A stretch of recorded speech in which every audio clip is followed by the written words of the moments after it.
Let's move to the UK. The Labour Party has won a landslide victory in the country's general election, sweeping into power after 14 years of Conservative rule. Immediately after, the newly appointed Prime Minister Keir Starmer promised the British public he would steer the country towards calmer waters. What could this mean? UK's Foreign Secretary has visited Poland today and spoke about the direction his country intends to take with Poland's Foreign Minister Radosław Sikorski. Here's what the two leaders had to say. I wish the new British government and my colleague the best of luck in their difficult mission in leadership. It is hoped that all formats of Polish-British cooperation will be maintained and developed, in particular the Polish-British quadrilateral. I hope that Britain will once again move closer to Europe and even closer to Poland. Our commitment to Ukraine is ironclad, and I'm also very proud. It's hugely important to understand that we carry that undertaking to Ukraine and that commitment to the alliance very, very seriously indeed. And we continue the same topic. UK's Prime Minister Keir Starmer took office on Friday and promised a national renewal after his centre-left Labour Party won a landslide victory. However, a fragmented vote and low turnout pointed to a deeply unhappy Britain. So what lies ahead of the country? To discuss, I am joined by my next guest.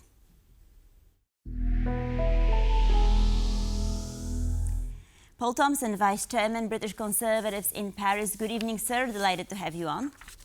Good evening. Thanks for your invitation. So before we embark on discussing Great Britain, let's take a quick look at both France and Great Britain, because you're based in Paris. So how do you see these elections? Any similarities in terms of outcome, perhaps? Between France and the United Kingdom? That's right. Yes. I would be hesitant in comparing the two because the contexts are very different, but there is some basic common ground which is worth looking at. So I think your question is a good one, in fact, and that is that in both countries there is a problem of great disaffection, discontent, if you like, of large portion of the population. Some people in France will say that 80% of the French population is very unhappy because they see their living standards declining. They see life becoming more difficult. They don't feel that the political elites care about them. And the other 20% sort of divided between sort of liberal bourgeoisie and a more conservative bourgeoisie. And in England, there is a somewhat similar problem in that there is a great deal of discontent as well. In fact, it's noteworthy that the Labour Party only picked up between 34 and 35% of the popular vote, whereas Jeremy Corbyn, when he was making an unsuccessful bid to become Prime Minister, picked up more than 40% a few years ago.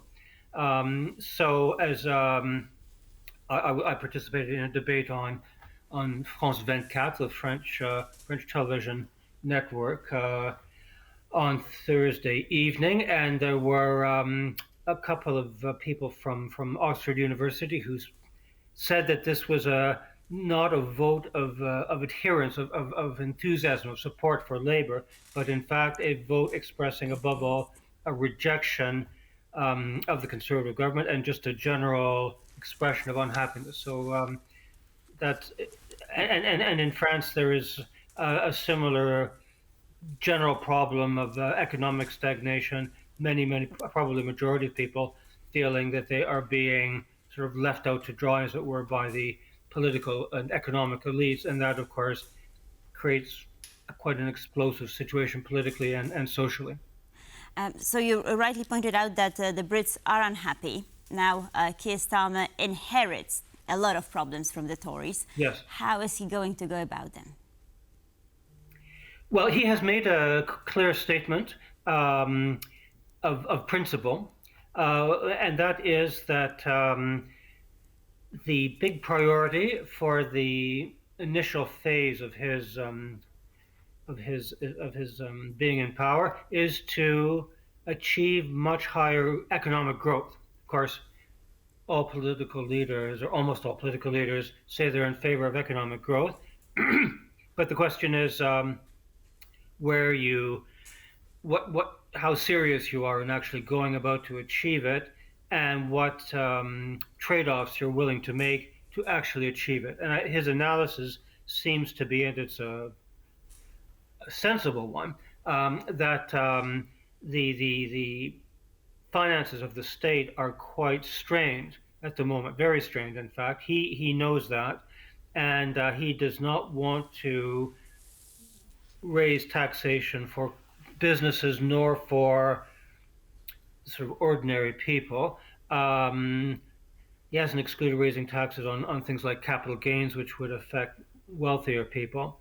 But he I think, sees his path to a successful longer-term stay in power as one starting with achieving economic growth, which again he acknowledges that will be difficult, but his finance minister, Chancellor of the Exchequer, Rachel Reeves, is very much aligned to that.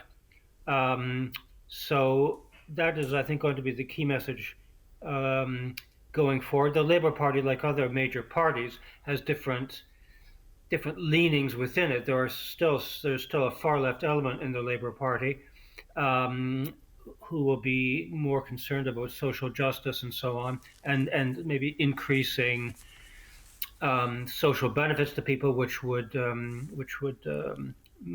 strain the finances of the state even further.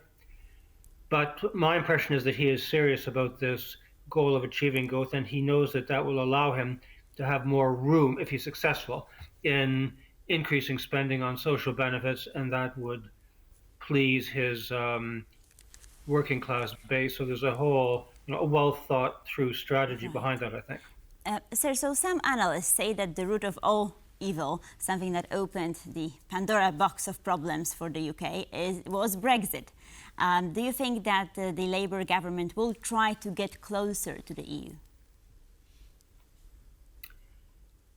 First of all, I'd like to say that I think that's a lazy man or woman's approach to looking at the problems of Britain, which are very complex.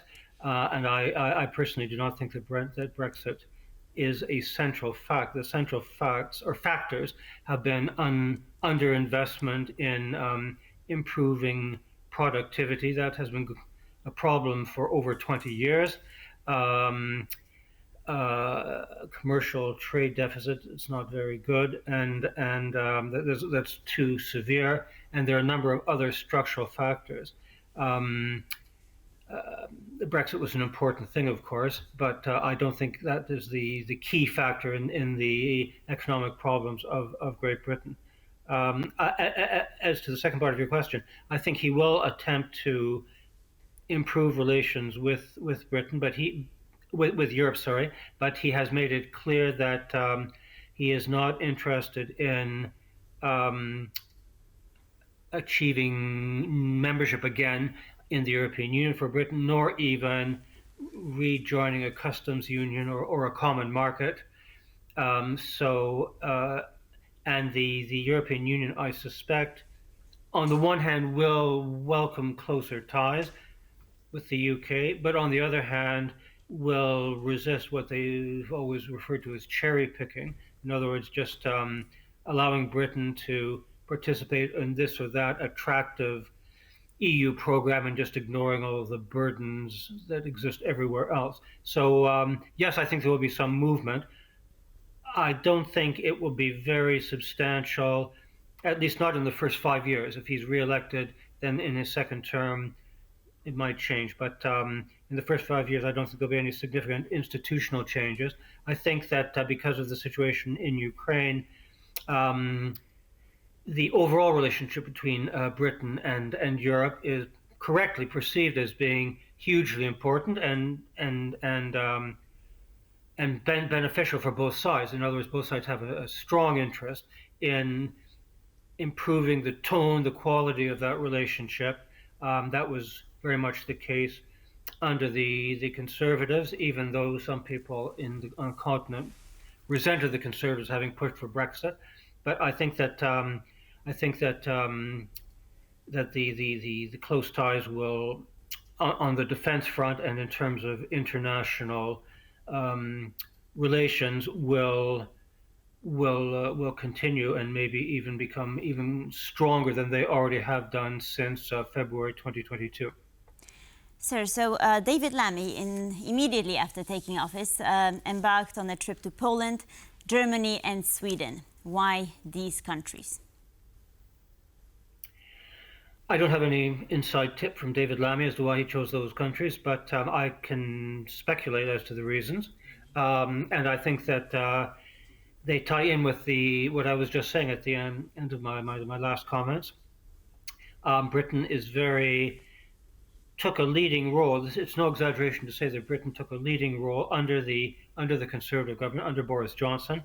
But it was something that was supported by the foreign policy establishment in Britain more generally, in setting up a strong resistance right from day one to the Russian invasion of Ukraine in February 2022. And Britain has since then consistently been pushing to reinforce this tendency, more of military buildup, something which I know in Poland has taken very real and concrete form with a significant increase. I believe Poland has the highest per GDP level of military spending in NATO, if I'm not mistaken. But Britain has also been increasing its relative military spending. The goal is to get it to 2.5% of GDP. And as far as the Baltics and Germany, they are important elements as well. I expect that as far as Germany is concerned, Mr. Lammy will be trying to stiffen the backbone of the Germans, as the expression goes in English. In other words, because Germany has been a bit more prudent in dealing with issues in connection with Ukraine, and Germany has in particular indicated that it is not in favor of Ukraine joining NATO. Neither is the United States, whereas the United Kingdom is, Poland is, I believe, and so he's probably going to be trying to encourage Germany to rethink its position on that very central point. That's right. Those are the explanations I can offer. This is probably right, because I was actually going to ask you about the NATO summit, which is coming up, and perhaps this is why this visit happened now, not later. So regarding NATO, do you expect any changes in British approach, or will things remain as they were? I'm pretty confident that there will not be any significant change. Keir Starmer, when he was a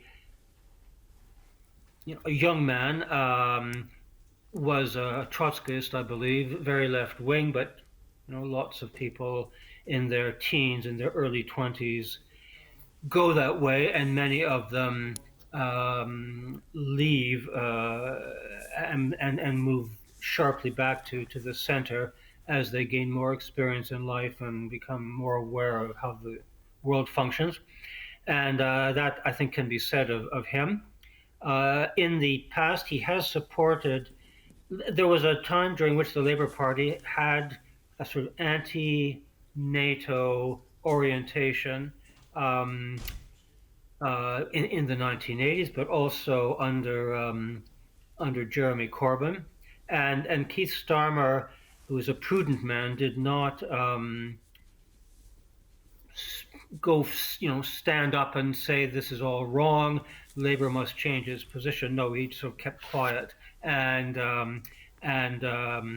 didn't say too much about it, and therefore gave the impression of agreeing with these positions. But he now says that he didn't agree with them, even at the time, and that he certainly today is pro-NATO And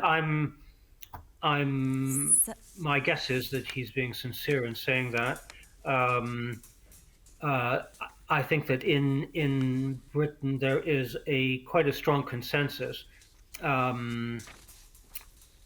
between the Conservative Party and most of the Labour Party, except for the farthest fringe to the left of the Labour Party. But for the sort of main part of the Labour Party, I think there's a big consensus that that Britain should, that NATO is a good thing, that Britain should be a full participant in it, and that as far as defense affairs on the European continent are concerned, both parties are hostile to a separate European identity because they feel it would weaken NATO. So no, my short answer is no, I don't think things will change. So just let me ask you one last question, and I would ask you for a brief answer. What about the war in Gaza? Because I believe that some voters took that into consideration when going to the polls in Britain. There could be change on that front because in the Labour Party there are many people who feel that, and among Labour voters, many people who feel that Britain has not been calling out excesses by Israel as much as it should do. And I have read that Labour has stated that it plans to move towards recognition of Palestine as a state, but no indication as to when that would happen. Emmanuel Macron has also said that as a matter of principle, he's in favor of that, but also with no timetable. So we'll have to see what happens. But I think, yes, there could be a shift in that area. Paul Thomson, British Conservatives in Paris. Thank you, sir, for your insights and for your time this evening. Much appreciated. Thank you again for the invitation. Always a pleasure.